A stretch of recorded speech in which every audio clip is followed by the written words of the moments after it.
All right, everyone, welcome to another edition of the Good Life Small Business Podcast. I'm your host, Brian Blakely, and I am pleased to be joined today, finally, by Dereck Djernes, who is the owner of Axe Holes here in Kearney. Dereck, how you doing, man? I'm doing well. Thank you for having me. Yeah, we have been trying to get together for, 5-6 weeks. Yep.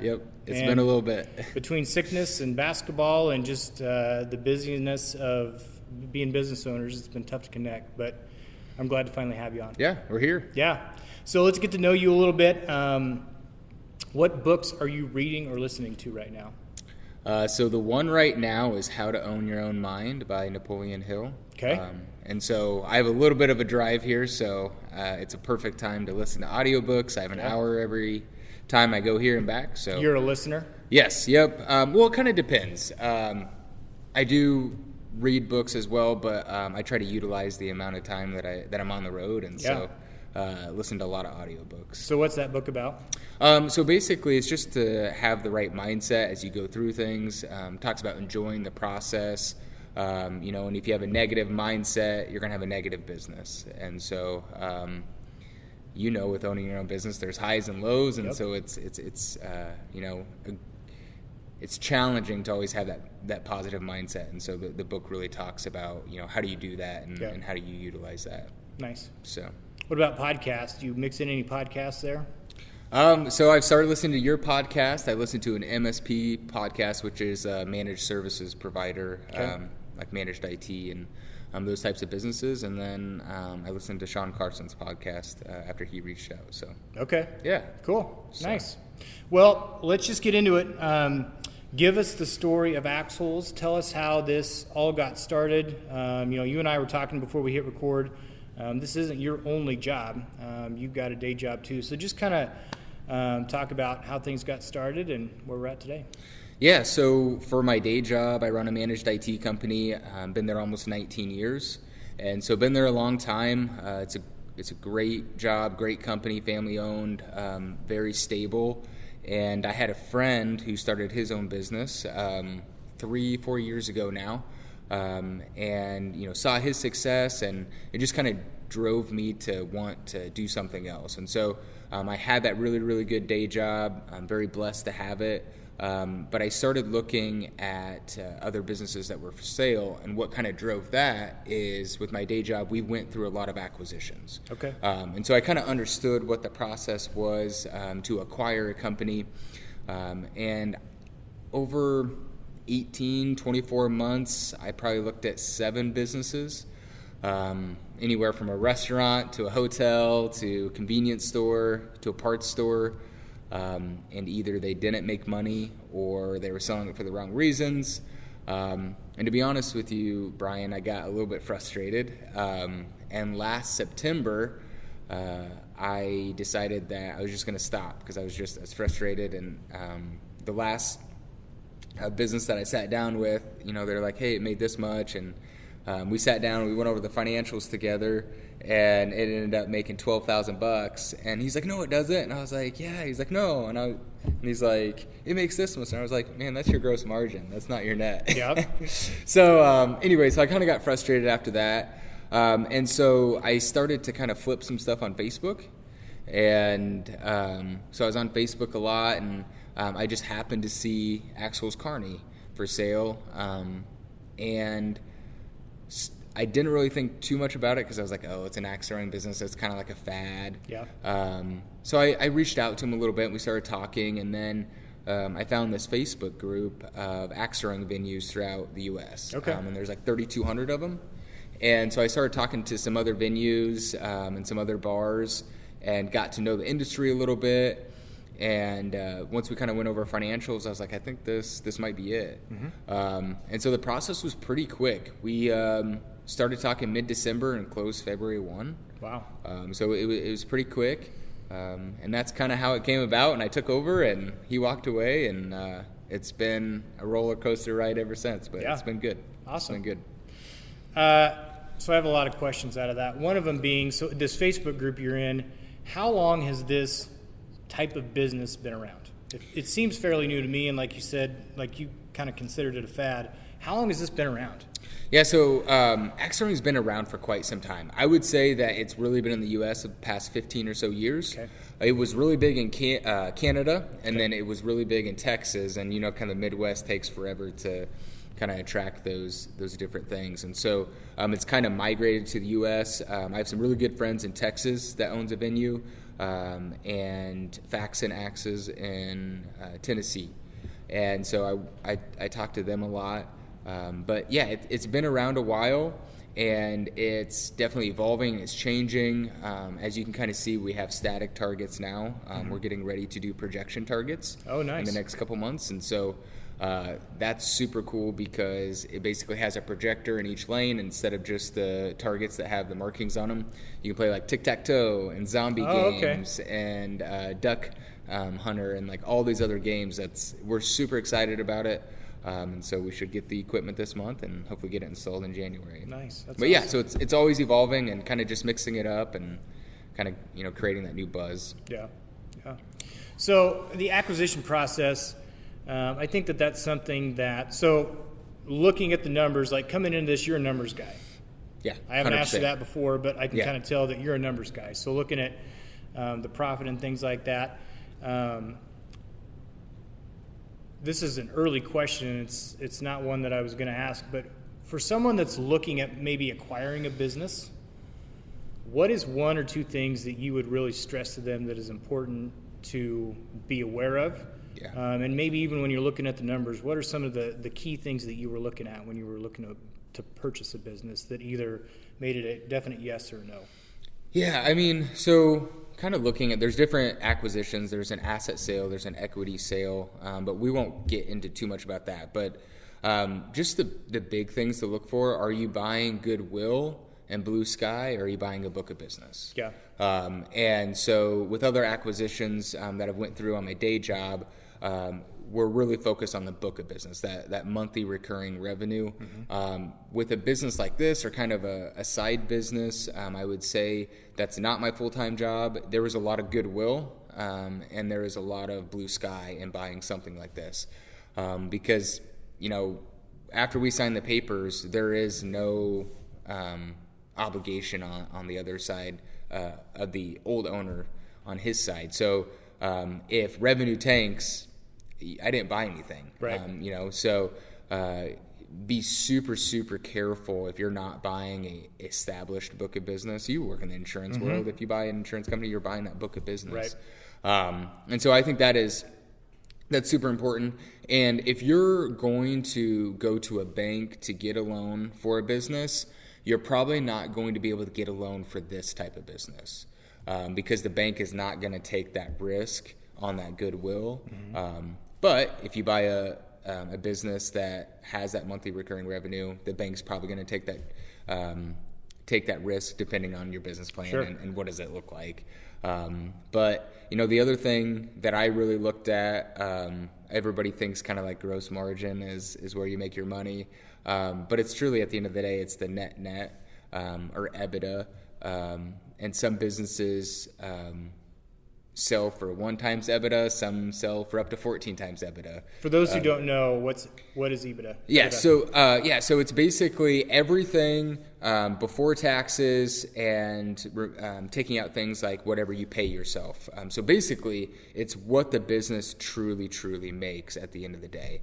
And there's all different types of evaluations and stuff that a business goes through. But yeah, so you'll hear EBITDA a lot.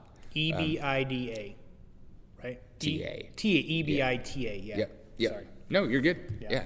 So, but yeah, I mean, so those were a number of things that I was looking at. But honestly, a lot of things that I looked at is what was the perception of the business in the community. How long were they open before you took over? April of 21. Okay. April of 21. And so, it hasn't been established too long, but I did feel that people knew what it was, even if they haven't been there before. Yep. The name is funny. People drive by and just take pictures of the sign, especially tourists, because they think it's just funny. Yeah, so I mean, that's kind of the process that I went through. There's way more to it than that. And the other thing is that I would say, don't always trust financials too, I would really ask what they're submitting for taxes at the end of each year, because they can show you whatever on paper, but what are they actually submitting to the government? And that's should tell the truth. Yeah, should tell the truth. It should. Maybe it always doesn't, but it should. Another question that I've got, and as a business owner, I feel like, especially when you're starting out, your business is on your mind all the time. You know, it's different where if you have an 8 to 5, depending on what that job is, you can go home and you can worry about other stuff. Yeah. You can leave work at work to a certain degree. But as a small business owner, it's really hard to shut your brain off. So I'm curious on how you have, and maybe you haven't, got it all figured out yet, but how do you manage doing your day job and not having this be thinking about this business you've got in Kearney? Because you live in Aurora, you've got this business here in Kearney. How do you not have that on your mind all the time and be able to focus on the other stuff? Yeah, so that's a great question. I made a promise to myself that my day job is so important to me. So I made a promise to myself, if I was going to do this, that when I'm at work, I'm present. And for a number of reasons. One, because the company that I work for has been dedicated to me and I'm dedicated to them. And the people that are on my team, I work for them just as much as they work for me, and they don't deserve me to be absent when I'm at work. So I made the promise to myself that when I'm at work for my day job. And on the other side of that, though, when 6, 7 o'clock comes, that doesn't mean that I'm not focusing on Kearney because I am burned out from my day job. Right. So it's definitely hard. I will say it was way harder than I anticipated. I was going to ask if that's been an easy promise to keep. Yeah, it's definitely hard. It's not, and my day job is so intense that it is easy to kind of separate myself from that. It's more of being after that, like focusing on what I need to do, how do I grow this. And one of the things that I had to do and learn fast is I did not realize how blessed I was to have different teams. So like if I need something done for marketing, or I need accounting to do something, or the sales team to do something, or a legal team to do something, it's like, hey, can you take care of this? Where this, it's all on me. It is all 100% me. And so that has made me more grateful and appreciative of those other teams. Not that I wasn't before. Right. But, so that's definitely been a change. Have you learned to delegate parts of this business? Yeah. So, yes. When the day I bought the business, the one employee that was here put in his 2 weeks. So that was interesting. But luckily I met with him and we worked together the first night. And by the end of the first night, he's like, hey man, you're really fun to work with. Like I'm going to stay here. And I was like, sweet. I was like, thank you, Joey. So yeah, I mean, Joey was with us up until September. So he's here with us 7 months, and he was here 6 months before that. And the only reason he left is he had an opportunity to work in a field that he's going to school for. So fully supported him, said, do it. This is low priority. That's higher priority. So, but since then, we've hired 3 great people. And Drew, that helps run the Runza by the interstate, Drew Miska, he's since came on board, and he's helping me run things, and he's a stellar guy. Really smart, very process oriented. And so just kind of building that team has allowed me to delegate a lot of things that I needed to delegate before, where it was just kind of all on me. But one of the things that I wanted to do is change the culture at Axles. So the culture was a little bit of give people crap, and there was just some jokes that were made that I didn't really love. I love to be super sarcastic. I love to be funny. I love to treat people with upbeat kindness. That's my whole thing here. Treat people with upbeat kindness. So it did take a little bit to change that culture, and we've gotten raving reviews on it. Like there was a group sitting over here last weekend, And they're at the very end, they're like, "You're the owner, aren't you?" And I was like, "Yeah." I was like, "How'd you know that?" She's like, "Because I read on the reviews that you're always smiling and you're always super happy, and so I knew that had to be you." Nice. So that has felt good to kind of change the culture a little bit and the perception of what Axles is and who we are in Kearney. But I kind of went on a rant there. No, that's good. But anyways, yeah. So I mean, delegation has been huge, and I'm super excited about the team that we have, and it's going to help. Kind of like you and I were talking about before this podcast, how what you're trying to do with your business, it's going to help me take Axles to the next level, because now I can focus in different areas rather than the day-to-day just operations of just physically being here to run it. It's better to do it up front. Like if you can, when you have made an investment financially in something, I'm sure that was difficult because you want to have control, because you've invested this money and you want to make sure that it goes. But if you can delegate at the beginning and let go of that control, it's freeing and it's better in the long run, but it's difficult to do. Yeah, agree. Yeah. So, do you look forward to being able to, so is it just the weekends really where you get to come up and be here? Yeah, so I'm here usually Friday nights, Saturdays, usually never here Thursday. So we're open Thursday evening, Friday evenings, Saturdays, and Sundays. Okay. And so I'm usually here Friday night, Saturday, sometimes Sundays. Drew usually works on Thursday. Thursday is kind of our slower night, but it's a prep night. And so we go through and change all the boards on Thursday night and get ready for the weekend. And but yeah, so I'm here quite often. I'm trying to be a little bit better of not working 7 days a week for 9 months at a time. Yeah.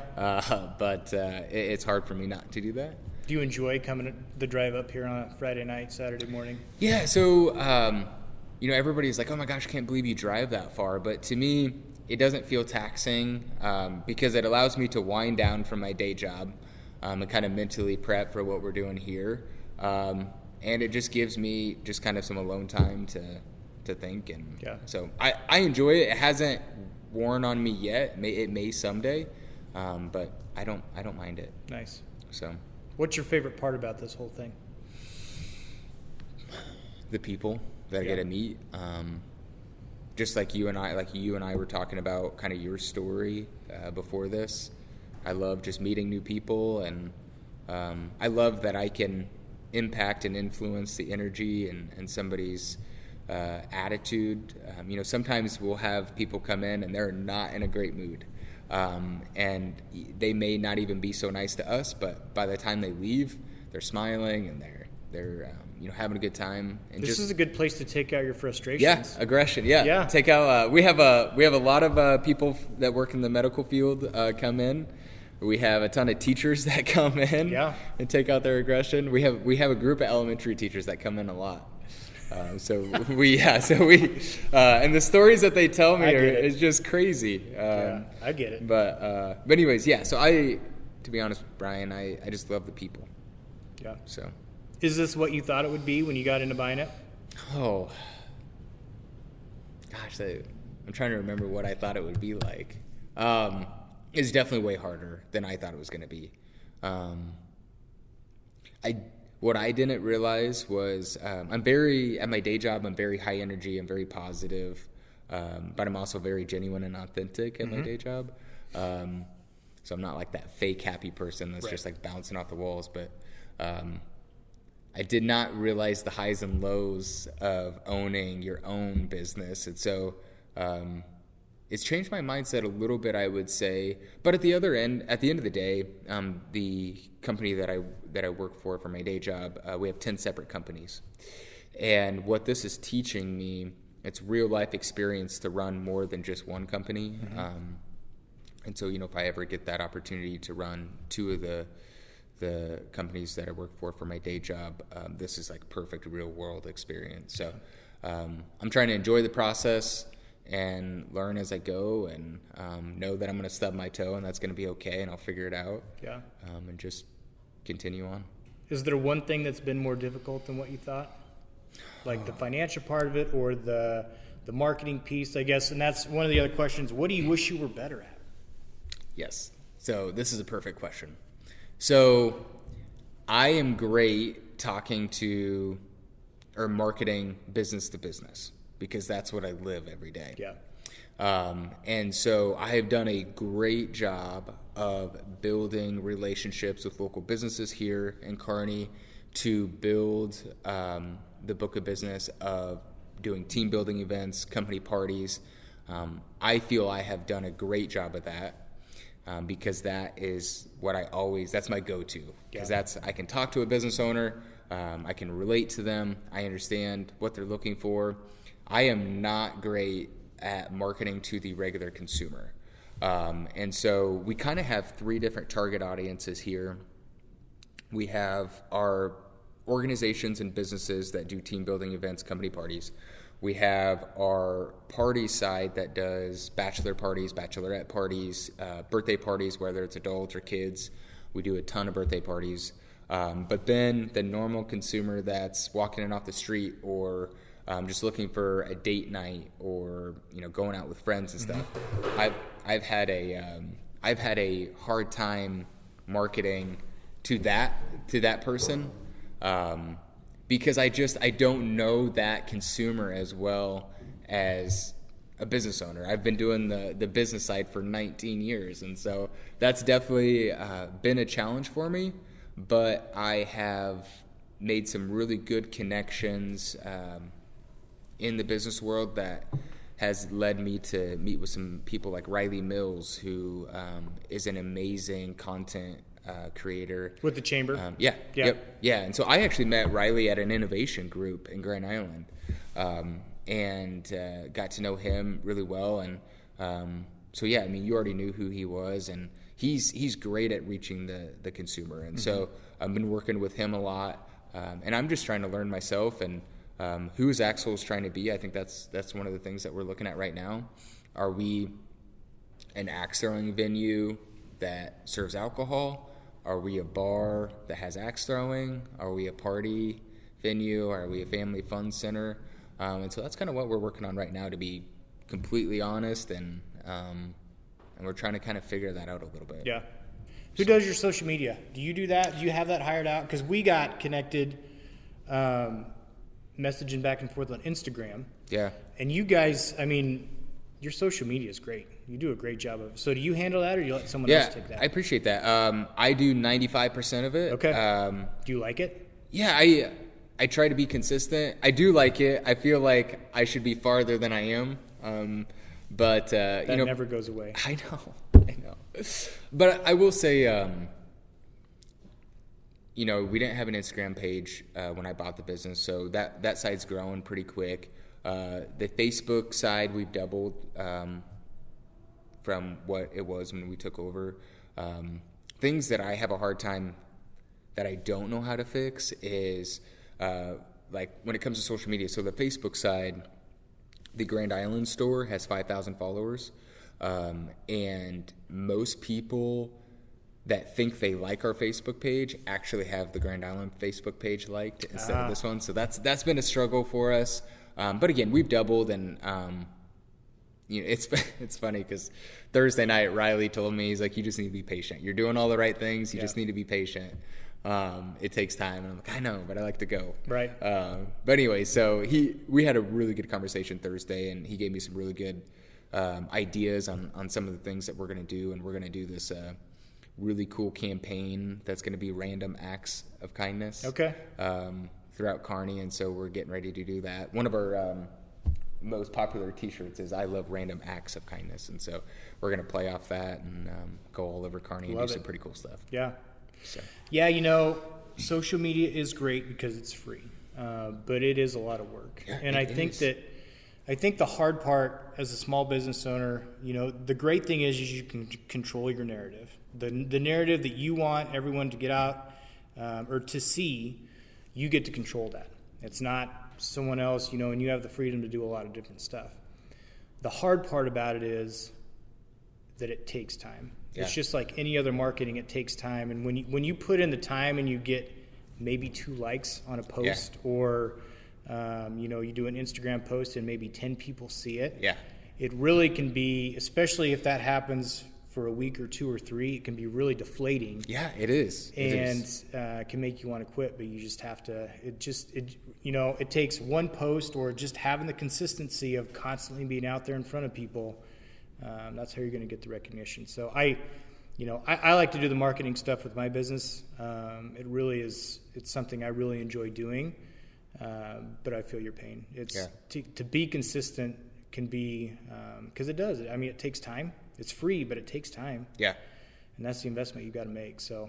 Yeah, there will be a lot of times, I don't get on too much of my personal social media too much, but there'll be times where if I'm doing something like that's not on the business, I feel guilty. And I'm like, you should really be on Instagram doing this and doing that. And so that's been another thing that's been really difficult for me. Yeah.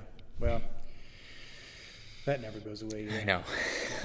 I'm trying to get used to it. Yeah. Trying to get used to it.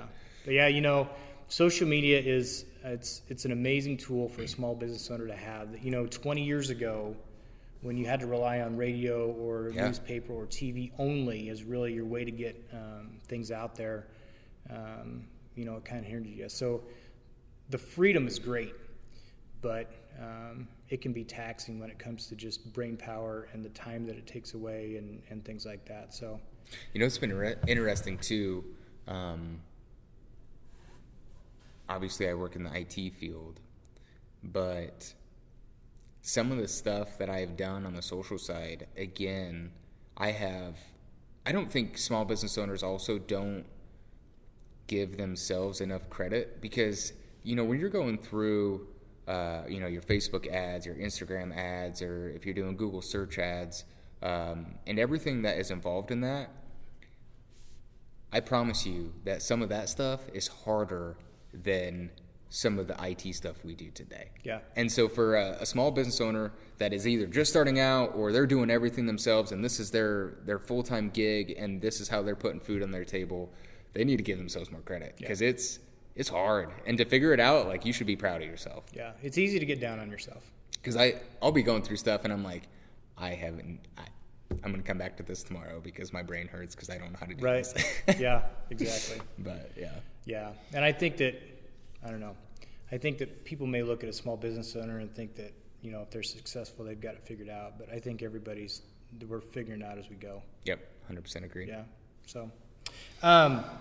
So you didn't own the business during COVID, and we can just kind of touch on this if you want, but you were doing your day job during the pandemic. And so I guess the question that I have, was there anything during that time? COVID was something that shut everything down, and it was something that no one could prepare for or predict.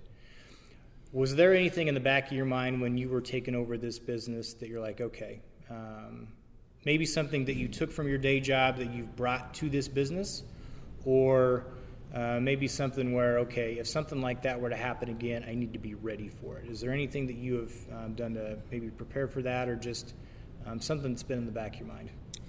Yeah, I have thought about that, especially, when there was some hype, 6 months ago that they may be shutting things down again. Mm-hmm. There was a small group that was kind of spreading that a little bit. It does, make sure that the things that you're doing, it's like, okay, so if that were to happen and tomorrow I have no customers, what am I going to do? Right. So that does, that's always in the back of my mind. The other reason, not only COVID, but we do a lot of cybersecurity, and so we work with a lot of business owners, and we talk about risk management. You're in insurance, you know that all too well. And a lot of times that we work with business owners is, hey, if you get a ransomware or you get a cyber attack and you have $0 in your bank account tomorrow, what's the plan? So I've already kind of always had that mindset for this. And so it does change, like, hey, like we're doing projection systems. It does make me question, like, okay, we're going to have another investment. This has really been an investment year for Axles. Mm-hmm. We've done a lot of things inside here to change it up. And, we redid the bar and redid a lot of stuff inside here. And so, but I knew that going in. But that is always in the back of my mind. It's like, okay, like we need to make sure that we have enough cash to where if something were to happen and we don't have customers tomorrow, how much, how long can we sustain without, without income? And so that's kind of been how it's affected my mindset as we've kind of went through here. But I did not own, I know Eric opened this up in the middle of COVID, April 21, I guess about a year into COVID, but which, I mean, he took the risk and it obviously paid off for him. Yeah, but, so. Yeah, I think that just knowing that there can be things that come out of the blue that you can't predict, that can happen and can shut you down, and you have no choice. I think just kind of having that in the back of your mind, not that hopefully something like that never happens again, but just knowing that it could, and how that changed things. It's good for business owners to be prepared. Yeah, 100% agree. Yeah. So if you could go back to 9 months ago, or when you were even looking to buy this, if you could go back and give yourself one piece of advice, what would that be? I would say to be more patient and not be so hard on yourself mentally. Because there was like KPIs that, I wanted to make sure that we hit, and we hit them. But it was just like, I was putting that own strain and stress on myself, instead of just enjoying the ride. And I feel, in the past 2 months, all the hard work that we have put in is paying off now as we get into our busy season, as we worked in the off season. But just to chill a little bit, and not be so stressed out and be so. KPIs are important, and it's good to have goals. But key performance indicators. Sorry. Sorry. Just in case anybody's wondering. But just enjoy the ride and just have more patience. Yeah, I've thought about that at different times. That when I'm all done and I'm retired, I will probably sit back and wish that I would have enjoyed the ride a little bit more and enjoyed certain moments or certain periods of time. But it's really hard to look back or to really enjoy it right now, because you're always wondering about what's next. Somebody said something to me and a while back, and talking about when you retire, and they put it into perspective, and it's changed my mindset because it was a little bit depressing to hear. And so what they said is, I'm 34, and they said, so when you're 60, think about when you're 60, and think about your favorite season. My favorite season's summer. I love being outside, and my body's not built for cold. So, so they said, pick your favorite season. Okay, summer. And they said, okay, now how many summers do you have before you're 60? And it's like, I have 26 summers before I'm 60. And so that's changed my mindset a little bit. It's like, you got to enjoy life now. Like 26 doesn't seem like, that 26 summers, like that's, and then all of a sudden, I'm not saying 60's old, but if you're not careful, life passes you by too quick. Enjoy it now. So you've got an employee from your day job, or one of your employees here, they come to you and they say, Dereck, I want to start a business. What one piece of advice would you give them? Just do your due diligence. You said I'm a numbers guy, and that is true. Just take your time in the process. Don't make a quick decision. And then I would say, go to other people that have done the same thing and ask what they have learned.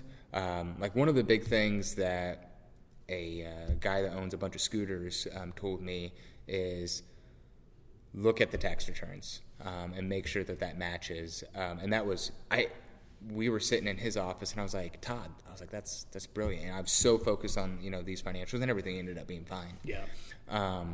But that was just something that I was thinking about. So many things. I was thinking about legal and the purchase agreement and everything throughout the acquisition process.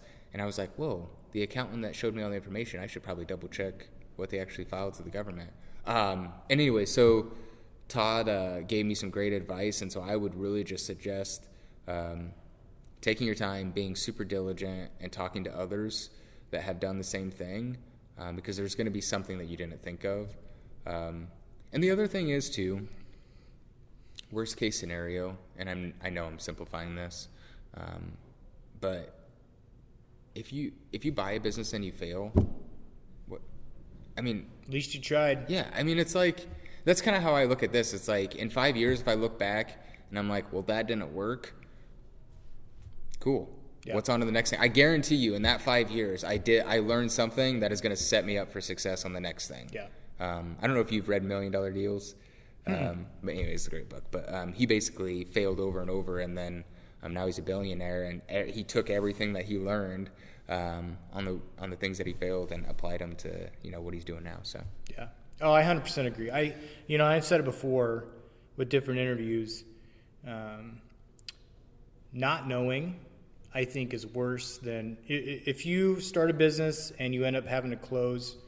At least Yeah. And you learn something from that. And if you have to go back and do another job or you start another business, you're going to do things differently and you're going to have that experience. Yeah. But to go through life and always wonder what could have been, that is worse than having to close down a business, in my opinion. I don't wish regret on anybody. Right. That's the worst. Yeah. Yeah, absolutely. All right, man. How can we find out more about Axel's website, social media, giving you guys a call? How do we find out more? Yeah, so you can go to our website. It's axholeskearney.com, and on Facebook, it's Axholes Kearney. Make sure you search Axholes Kearney. Same on Instagram.